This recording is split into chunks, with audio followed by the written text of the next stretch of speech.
Hey guys, welcome to another episode of Spilling the Beans. Today I'm sitting down with Libiss Skinner, who owns Charleston Hemp Collective. And so you might have seen over the past 2 weeks my interviews with Matt Skinner, her husband, who has High Rise Beverage Company. And High Rise was actually built off of the idea of the Charleston Hemp Collective and all the different products that Charleston Hemp Collective has and that Libiss has grown and built and done some amazing things with. And then Matt kind of took it a different angle with the beverage company, and now they found ways to collaborate, they found ways to complement each other, and the dry bar is connected with Charleston Hemp Collective. They have multiple locations in Charleston, expanding all over South Carolina into Georgia, and looking at potentially franchising this idea and this concept. So I'm excited to sit down with Libiss, hear a little bit about her story, how she got into the hemp-derived product business, and I think you're going to really appreciate her passion for what she's doing and how she's turned something that she's very passionate about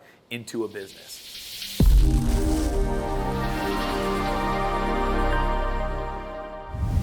All right, Libiss, hello. How are you? It's good. How are you? Good to see you. Well, I'm excited to be here and talk about the Charleston Hemp Collective. And I've heard a lot about your husband Matt's story, right? I want to hear more about your story because you were the foundation, right, that he was able to, the stepping stone for him to get into the beverage business. I want to hear more about your journey and why the hemp business, why, or what it was like kind of becoming an entrepreneur and a little bit about your backstory. So can you share, let's start there. Let's start with the backstory first. Backstory. Okay. Backstory started with pain. I had some health issues, and I went to the doctor to try to figure out what was going on, and I had my 4th colonoscopy. And at that point, the doctor was finally able to say, okay, this is what's going on with you, and he diagnosed me with ulcerative colitis. So that was exciting because, okay, cool, now we know what's going on. Now we know why I'm having bathroom issues and I'm in so much pain. So that was great. And then he told me what my journey with this disease that I couldn't get rid of was going to look like. Because it's an autoimmune disease that yes. There's no cure for it. No cure for it. So the idea is they're just going to amp you up on a bunch of steroids, right? Well, I had options. I had 3 options. One was 11 pills a day. I grew up with older parents. I watched them take pills my entire life. My dad, before he passed away, he was taking 18 pills a day. And when you tell me... I bet the pills is what kills people sooner than like the disease. Oh, he was taking this pill because he had to take this pill because he had to take this pill. Because of the side effects of this first pill that they took. Is why it was ridiculous. So I was in my 40s when I was diagnosed, but 11 pills in your 40s, that's a lot of pills. So I knew I wasn't going to do that. So he said, well, you have another option. You can take 1 pill a day for the rest of your life. Okay, sign me up for that one. I can commit to that. It's not covered under insurance, and it's $2,000 a month. Holy smokes. Great. Yeah. No, I'm not doing that one either. And then he said, well, let's just get you through this pain. You can figure out what you're going to do. Getting me through the pain was taking a steroid. So I had to take a series of steroids, and in 7 days, I gained 9 pounds. I'm 5'2". Yeah. I can't gain a pound. So I was terrified, and I didn't want to be my parents taking pills all the time. So I called Matt crying so hard, and he was like, coming home, we're going to figure it out. And we ended up just kind of getting away for the weekend and going up to Nashville. And we spoke with some people about, have you ever tried CBD? Now, I've always enjoyed my cannabis. It's just been a way for me to cope with my anxiety and help with pain.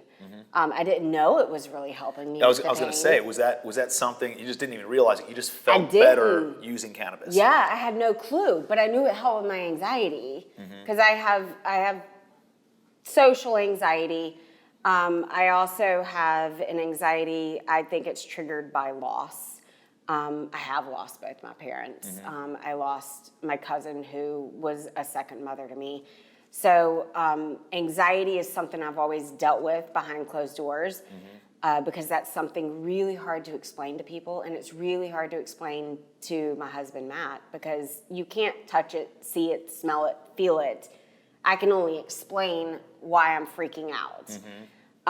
So I know it's always helped me with that, but I had no clue it was actually helping with my pain and inflammation. But I started really thinking about when I'm taking it, how I'm feeling. So they just triggered something, and then all of a sudden you were able to put you're like, put pieces you're together. right. Like there might be some causation to me utilizing this hemp product and how it makes me feel physically. Yeah.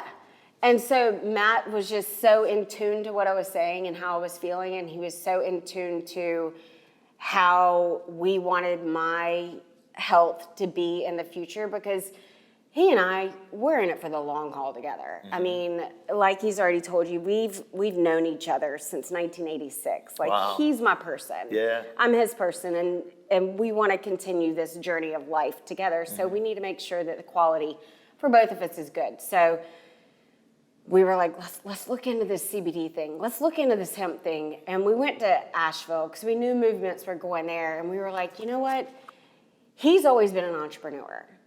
And I have always followed his lead because that's just me. What was like your professional background? Like, where did you work, or like, were you in the retail space? What industries? Well, I used to manage restaurants. Okay. And then I did have to move back home and take care of my dad because he was ill. Once he passed, I really just kind of walked behind Matt for several years. Whatever he needed, I was there as his sidekick to help him with everything. And it got to a point where I really lost myself. So he encouraged me to get into real estate. And I was like, who's going to hire me for that? There's no way I can do that. I sold my first home after 4 days. That's awesome. I worked for a real estate agent. Yes, for a new home builder in North Carolina, in Charlotte. So, I mean, that was great. He was so proud of me. That's like those little victories is what builds confidence, right? Like confidence is the memory of winning and little wins. And if you can compound those little wins, all of a sudden the confidence starts coming back. I try to do this with my kids all the time. Is like, let's get some little wins, little victories. And if we can do that, then we can do bigger things. We can do harder things. Yeah. If we can get the little wins going. The little victories, it's magic that happens. It was huge for me. And just seeing how proud he was of me throughout that journey of selling homes, it was huge. So then we ended up moving back to Charleston. He wanted to be closer to his family, which since I don't have my parents anymore, I totally get that. Okay, let's go. But I was so nervous because I just got all my confidence in Charlotte and I don't have a job in Charleston. How am I gonna carry that on? So, I mean, it was kind of great that he was like, well, let's look into this hemp thing. We can do this together. We can do this as a team together. And that just catapulted everything. That's cool. So we got into So you've always CBD. kind of worked together. Yeah, in some always, capacity. yes. So it wasn't like a big, what's it gonna be like working with my husband or anything like that. Yeah, but it was But it was more. It seems like. Yeah, before I started doing real estate, it was, I woke up in the morning and I was like, all right, what do you need from me today? What can I do for you today? And it's more of a support role. You lose your sense of self. And I became Matt's wife. I was not Libiss anymore. Right. So when he said, let's do this together, that was huge for me because it wasn't, hey, I'm gonna do this, help me do this. It was, let's do it together. And I mean, it's not for everybody. It's not for every marriage. It's not for even just every couple, whether you're married or not. But it so works for us. I mean, there's days where we're on cloud 9 and it's the best day we've ever had and everything's wonderful. And then there's days where the stress just hits us and it is really hard. Yeah. But the aha moment for us is no matter what, we have the same goal and we're in this together. And that's the key. It's like, this is the goal. This is the mission, as us as a relationship, right?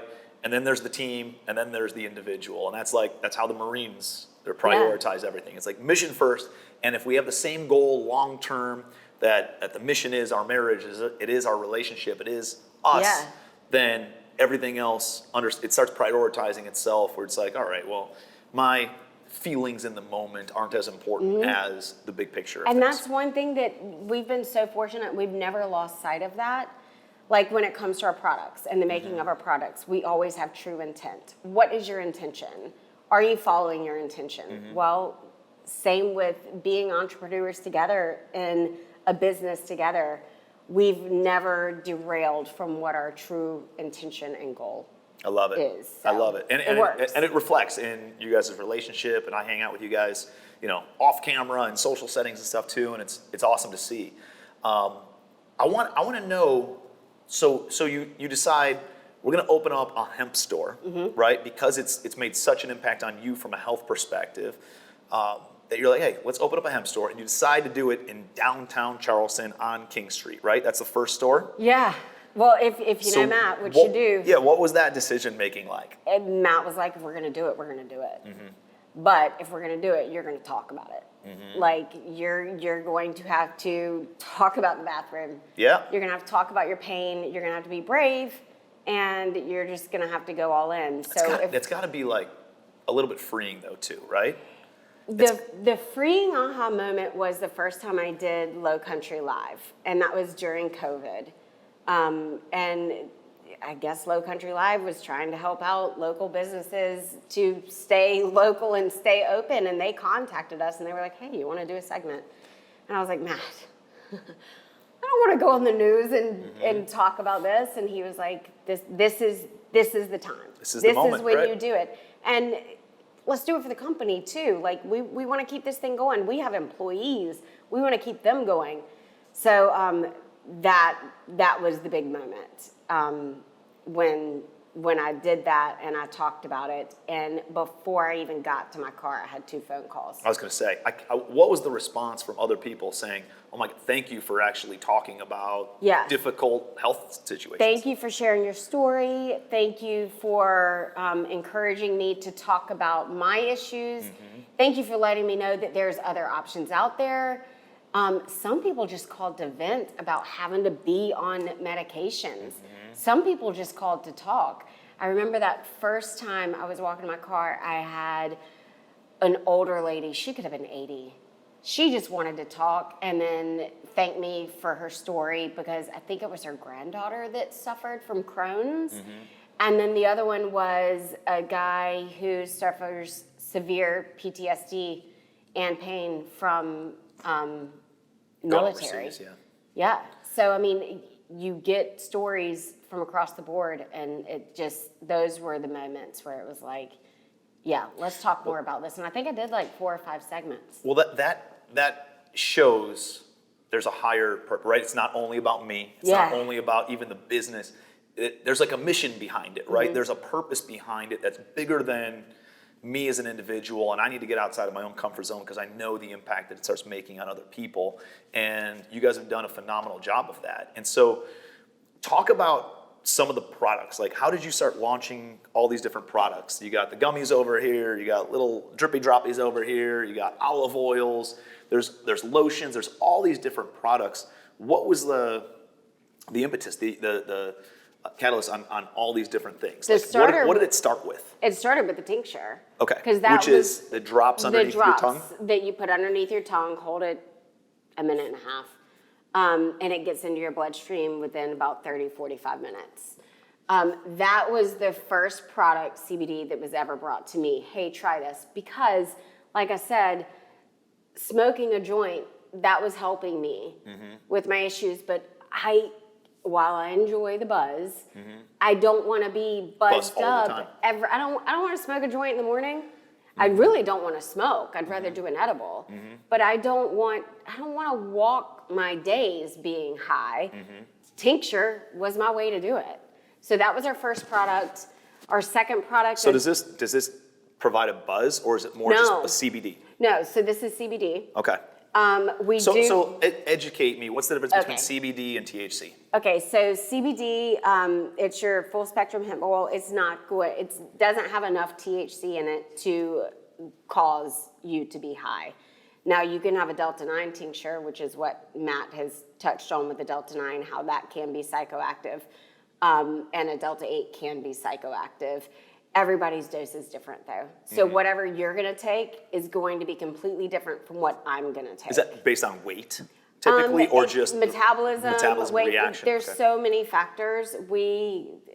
I don't want to get too scientific, but we basically have all these buttons in our body called our endocannabinoid system, and these buttons are affected by cannabinoids. Interesting. Yeah.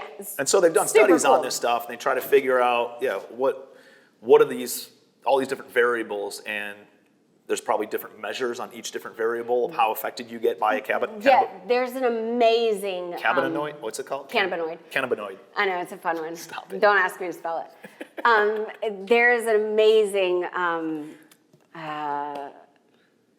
documentary that I recommend to everybody called CBD Nation. It's about an hour. Yeah. But it touches the middle of the episode or documentary. It really touches on the endocannabinoid system, but it's very easy to follow, and it explains the whole thing. Interesting. But it's amazing how everybody is affected by the plant. How has it been coming, like especially in South Carolina, which is a fairly conservative state, how has it been bringing a cannabis product to the market here and overcoming any sort of social norms or social, predetermined thoughts about this type of product? I think it's all about the story. It's all about being able to be relatable. I think Matt and I came into it with a different concept than many in the industry. We came in with a purpose, a reason, a story, a why. So we were trusted, and that really helped us open up people's eyes, at least here in Charleston, and then of course expanded through South Carolina. But there's absolutely nothing wrong with smoke shops, head shops, nothing wrong with those. If we would have gone into this whole journey being in that space, it could have been more difficult, or we could have just put ourselves in one little bubble. We wanted everyone to know that this is for everybody. Everybody can benefit from it. When I think about going to a cannabis, like a smoke shop, or where they're selling the big glass bowls and all that stuff, like I walk in there and I feel like, I don't know, I'm surrounded by a bunch of broken people, right? Like they haven't figured something out in their life, and I feel bad for the people who are hanging out there. I feel bad for the people who are working there. I feel bad for the people who are buying stuff there. And I think that's more the concept. Like, I'm not, dude, if you want to go get high, go get high. If you want to go and use a drug, go and use a drug. Don't impact other people, right? But at the end of the day, I don't know, somebody who likes to think of themselves as a professional, like, I don't want to be associated with that crowd. But you guys have gone a totally different direction of like, this is a purpose-driven product. We're making an impact. It's more health-focused and health-conscious, and that appeals to a completely different demographic, right? It appeals to everybody else that doesn't want to be labeled, right? Like, I don't have my shit together because I'm hanging out in a smoke shop kind of thing. So it's really easy to walk into basically somebody else's space, like a smoke shop, a head shop. Walk into somebody else's space and feel like, oh, are they looking at me? Do I belong here? This doesn't seem to be like the crowd I would normally associate with. While they're lovely people, and you could probably totally have a high rise with them and have 100%. A great time, you could feel like you're in somebody else's space, and I'm not really comfortable, and should I ask this question? Am I gonna sound stupid asking this question? Let me just back out. We wanted to create an environment where literally anybody can walk in. We will have... Like, I wouldn't take my kids into a smoke shop. But you can bring them in. I could bring my kids here. Yes, and we have had people come in with their strollers. We've had moms come in with the strollers and dads come in with the strollers saying, I'm getting mommy's medicine. We've had older couples come in with walkers and sit down and test our salve. So we've made a space to where any and everybody can walk in and feel completely comfortable and get educated at the same time. And we get reviews on that all the time. We get comments on that all the time. So yeah, that's our difference. We wanted to create a very safe educational space. And it worked. it feels, it's nicely designed. It feels homey, right? Like this is a table that I would have as a dining table, right? Like everything in here is very, very comfortable, very welcoming, and upscale, right? Yeah. And it feels that way. It's nice, and it's a place where I would want to be, like, I don't know, my personal brand. Like, I feel like I could hang out here. We even do yoga in here. Yeah, there you go. We do candlelight yoga. We do morning yoga. We do sip and paint. I mean, we do some pretty cool things in this space. No, I think it's awesome. It's very tastefully done. Yeah. What I'd like to understand is, like, how did it go from this into all these other different types of products, and can we walk around? We do study the market, so we do know what people want. And like I said, people want an ingestible, but they may not want to smoke it. So, hey, let's just pop a gummy that we can keep in our bag. Are these THC? These are full spectrum, so very low amounts of THC, but not enough to get you high. Got it. And these, to break it down, I call these my nighttime gummies, my anytime gummies, my good time gummies are over there. Okay. Wait, these are the nighttime. What are these ones? Anytime. Anytime gummies. These are great for pain, inflammation, anxiety, stress. Okay. If I knew I was doing a podcast today, I would have taken one of these, just to take the edge off, really. Yeah. And so I've had the night crawlers before. My wife Kate has a thing of these. Love this. And I've taken them before bed. Yeah. And I was telling Matt when we were filming a podcast that I have an Aura ring. And on my Aura ring, my sleep, I have deeper sleep, I have more REM sleep, and overall a higher sleep score at the end of like when I wake up in the morning after I take one of these gummies. And there's no there's no THC or anything in it. It's just CBD, and it helps you decompress and just kind of get your brain and get your body into a state ready for sleep. So that's why I love these so much. They have CBD in them. They have CBN in them. CBN is like the natural melatonin in the hemp plant. And then it has CBG in it, which is my favorite cannabinoid because that's what really aids in your gut health and pain and inflammation, which is ulcerative colitis. So it probably helps, so it helps with your overall digestion overnight. And I sleep great on it. But everybody's different. You probably take a whole one, yeah? Yeah. I take a half a one. If I take too much of this, it'll do the opposite for me. So I take a half a one and I fall asleep faster, I sleep through the night, and I don't wake up feeling like I took anything, which is great. Same exact thing. Like I feel super refreshed, super deep. Yeah. The kids come in, Dad, can you rub my back, or my leg hurts or whatever. Like in the middle of the night, I'm like, what is happening right now? I'm like so deep in sleep. It's like, it's weird. So, and then these are more, I'm a little bit anxious, I'm going to give a presentation, or got a little bit of pain, or whatever that looks like. This is kind of like an anytime gummy. Yeah. And then the ones over there, I call these my good time gummies. But they have health benefits as well. And so these are the these are the Delta 9s. Yes. But they're great for pain, inflammation, anxiety still. What will I feel like if I have one of these gummies? Everybody's different, but it's definitely psychoactive. This one is. Is one gummy equal, like I've had the high-rise Delta 9s, but I've never had one of these gummies. Is this equal to like one or two high-rises typically, or what's the dosage? For me, this is stronger than one high-rise. I would think so. 25 milligrams per gummy. That's a 5 milligram dose there. So you got to have. That hits me faster. This takes longer to hit me. It takes about 35 minutes to hit me. I can start to feel a can halfway through it. And I can monitor that. Well, it probably takes you 20 minutes to drink a can anyways, right? Yeah. So it's like. And this one lasts longer for me. And, like if I'm going out, I'm going to pop a gummy. And it helps me be more social. How long does this last, right? Like, let's say somebody's never had one of these before, and they say, hey, I'm going to try it. And what if they don't like it? do they know that it's going to be over in 4 hours or 5 hours? Again, everybody's different, but it's typically around 4 to 6 hours. Okay. But again, everybody's reaction is different. I mean, I had a girl that used to work for me, love her dearly. She could eat 5 of those. Oh my I'm God. like, oh my God, there's no way I could. I'd be in the bed. Yeah. But I only do a half of one of these. I'll do a whole one of these. I'll do a whole one of these. Interesting. It's just they all So they're hit all a little bit different, and they're all different dosages, essentially, Correct. right? Got it. Correct.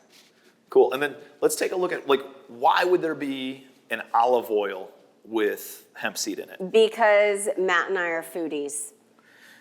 We love our culinary, and Charleston, everything we do, we kind of base it around what would Charleston want, because we love Charleston. We both lived here right out of high school, both moved away, and we both found ourselves coming back. So it's just a place we've always loved, and we know that Charleston's a huge culinary scene. So we wanted to create a culinary line, and what better way to do it than an olive oil? And it's a finishing oil, so it's great for dipping bread. It's great on melon. It's great on pasta. It's great on pizza. It's great on salads. So that was that background. I love that it's like, you know, what does the clientele want, right? And the clientele wanted something like this, and you're feeding into the local culture and figuring out and finding products that, guess what? People probably didn't even know that they wanted a CBD-infused olive oil. You created a market for it, and now they come to you because you saw something further ahead than what other people were even asking for. A couple of years ago, it was our first time at the Boone Hall Oyster Roast, and we were like, oysters, oyster mignette, why not? And I wish we sold more of it because it's so good, but we have an oyster mignette, Get out of here. And it's great on oysters, it's great in cocktail sauce, it's great on just shrimp. I mean, and then the idea there is to, you want to show it? Yeah. And so then the idea there, is this it right here? And this one's CBD. Yes, oyster mignette. So good. And so this one's CBD based, so it's not going to give anybody a buzz. It's just, why would somebody want this as opposed to a regular mignette? Because it has CBD in it, and CBD is just, it's great for you, regardless if you're not gonna get any kind of feels. It's so good for the body. The hemp plant was put on this earth for us to ingest. And again, if you watch the podcast, CBD Nation, it explains all that. Interesting. It's just, I know I can't say it's your daily vitamin, but it's just good for you. Right. And right. And it's natural. It's just the unfortunate part is, and again, I've never been a THC user, right? Yeah. I've traveled and I've been to high school and I've been to college. So guess what? I've had it before, but my body never really responded well to smoking weed or anything along those lines. It does respond well to the CBD stuff, from a sleep standpoint, and figuring out how I can use it as a tool, to sleep better. And as an entrepreneur, my brain is going 1 billion miles an hour all the time, from the exact moment that I wake up until the exact moment I go to bed.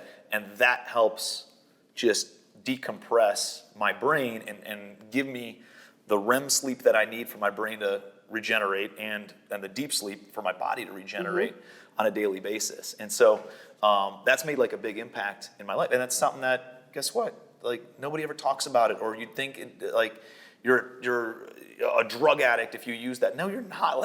There's very real data-driven health effects, positive effects that it does to our body that unfortunately it's got decades of negativity in headlines. And the reality is it's not bad for you the way that a lot of other people think. Yeah, if both of my parents were still around, I would be feeding them this. My mom had pancreatic cancer, and my cousin went to her. It was really painful, and she couldn't eat. She had a feeding tube, all the stuff. And my cousin said, Bitsy, I can get you some weed. I can help you with this. But it wasn't as manufactured, right? So you had to smoke it. It wasn't, and I was in high school at the time. So my mom was like, no, I'm not gonna put that in my body, because then I'm telling my 2 daughters that this is okay, and it's not okay. Meanwhile, I was already using it. Yeah. I wish I would have known she wanted it because I would have been like, no, Mom, we'll do this together. Yeah. This is okay. It's not hurting me in any way whatsoever. So it's just, we were brought up thinking it was a bad thing. And I love today, parents are educating their kids on it. Very much so. I mean, I have some friends who are allowing their kids to drink our seltzers. No, not the D9, which is fine. Unless they're older, they can make that decision. But I mean, I do know some 14 and 15-year-olds that are drinking our CBD drinks because their parents are allowing them to. And that's great because it opens the door to more education. And then the kids are more trusting in talking to their parents about things. And the parents are more open to explaining things to their kids. And if we're just opening those kitchen table conversations, 100%. then we're doing something right. Yep. 100%. So 100%. that excites me. Like you see it in Europe, the kids who grow up being able to drink a glass of wine at dinner and being able to drink, like they don't go and get hammered drunk at clubs and stuff like Americans do, because we're told no, and then 21, okay, now you're all right. And you see it all the time. Yeah. And it's like, if you're having the kitchen table conversations, go ahead, try it. Like my kids are 8 and 6. Oh, you want to try my beer? I've given them my beer. I've given them Mom's wine. They taste it. This is disgusting. This is disgusting. Good. Well, now you know, right? And if you ever want to try it, you let me know, and you can try it, and we'll hang out together. And really, I knew that they were going to think it was absolutely disgusting, so they just took like a little sip of it, and they hated it. And but now they know. Now it's not something that's curious that they're going to go and yearn for and try to hide from Mom and Dad. Exactly. That they'll actually go and do with their friends behind closed doors, kinds of thing. Like now they know. Yeah. Hey, this is not something that even appeals to me. Now it's not exciting when somebody else talks about going and drinking beer. Matt touched on this earlier when he was speaking with you about sober curious. Younger people now are talking about being sober curious. I have a really good friend. What is that? Define what that means. Sober curious. What is this whole NA thing, non-alcoholic thing? I'm curious about that. I'm not so much curious about this beer over here. I'm kind of curious about this mocktail thing. What's so exciting about all these drinks that don't have alcohol in them? Why is everybody wanting to drink that? What's it gonna do for me? I have this one good friend of mine. She's a school teacher here in Charleston. She has a 15-year-old daughter now. Her friends are all drinking.